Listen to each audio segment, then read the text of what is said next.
Chris Ello, Craig Elsten, 619 Sports from Ogden, Utah and San Diego, California, simultaneously via Skypecast. This is exciting, Chris. This is the new wave of 619sports.net. Yes, we hope we don't scare all of our very popular friends and fans who come to our website every day. We hope we don't scare you having to look at both of us as we podcast away today. But we trust you'll get used to this new feature. We're working out the kinks as well. Oh, see, like right there. We're doomed. We're completely doomed. That was scary to me.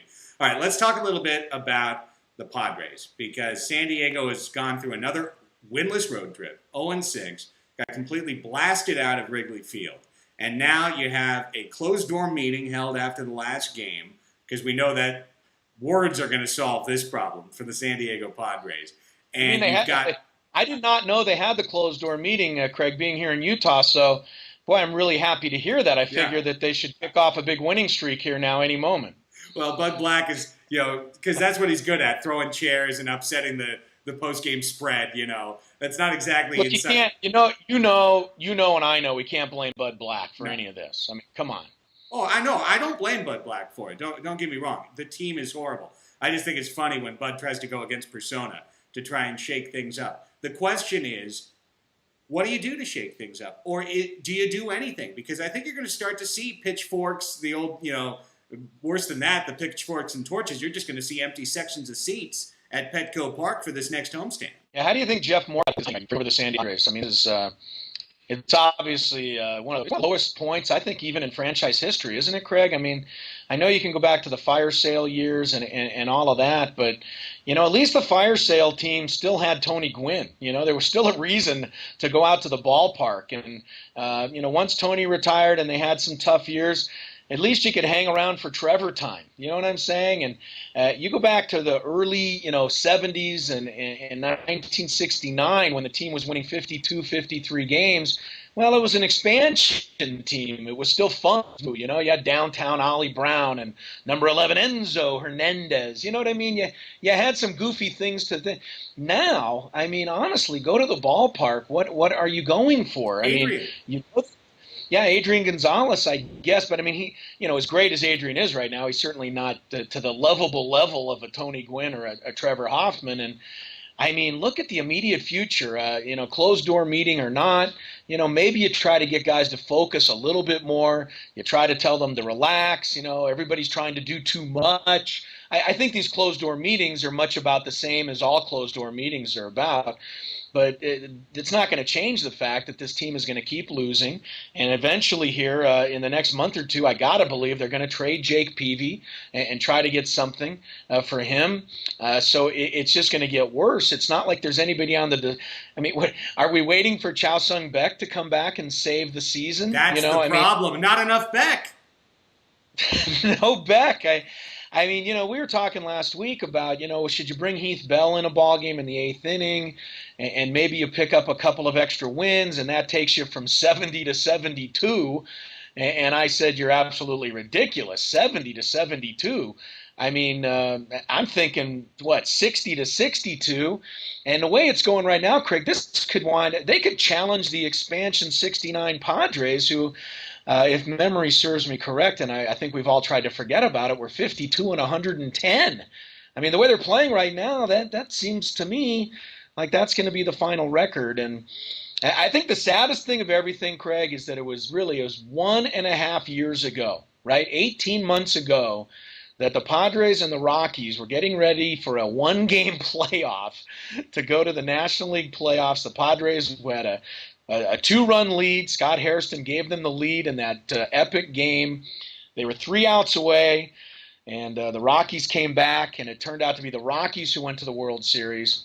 And now look where the Padres are. I mean, I hope that Sandy Alderson is somewhere right now and still thinks he's one of the most brilliant minds in all of baseball.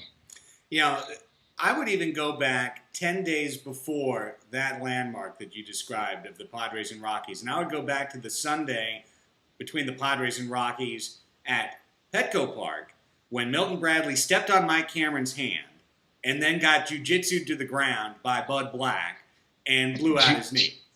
because that was the moment right there when the Padres team that was so good and was rolling disappeared forever. I mean, let's not forget, Brady Clark was roaming center field for that play-in game at Coors Field, and a lot of balls went over his head that Mike Cameron might have caught. Since then, here's the thing. Mike Cameron and Milton Bradley were really talented baseball players, and they were part of a pretty good lineup and a team that could be explosive and beat you different ways. The Padres, and this is the biggest thing that I think is kind of damning the 2009 Padres, it's not just that they're bad, it's that they're bad with nowhere to go.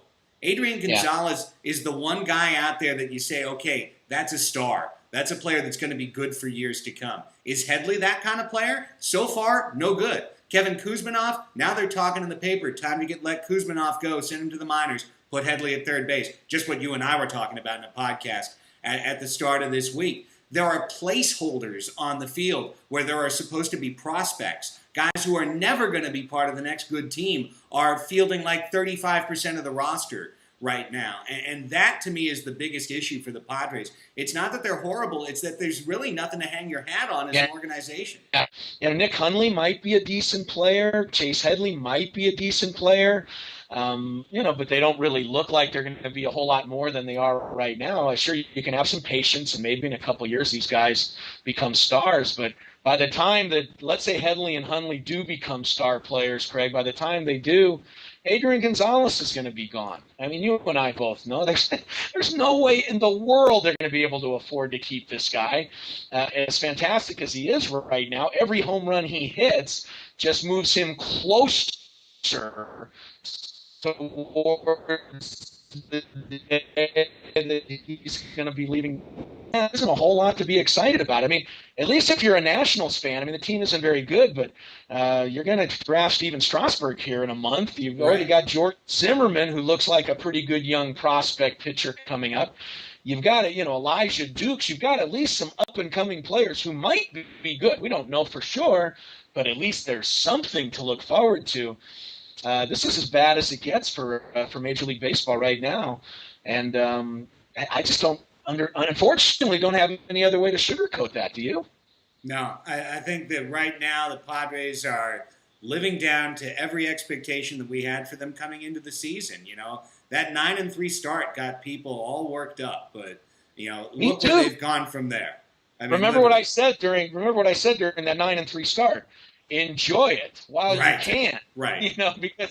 Because we're going to have plenty of time for moping and groaning and being upset, and of course that's where we all are right now. The other thing, Craig, that just keep in mind here, I think, and I'm going to include the Nationals in this. I truly think right now the three worst teams in all of Major League Baseball are in the National League West. And, Arizona, the Rockies, and the Padres, I think they're the three worst teams in baseball.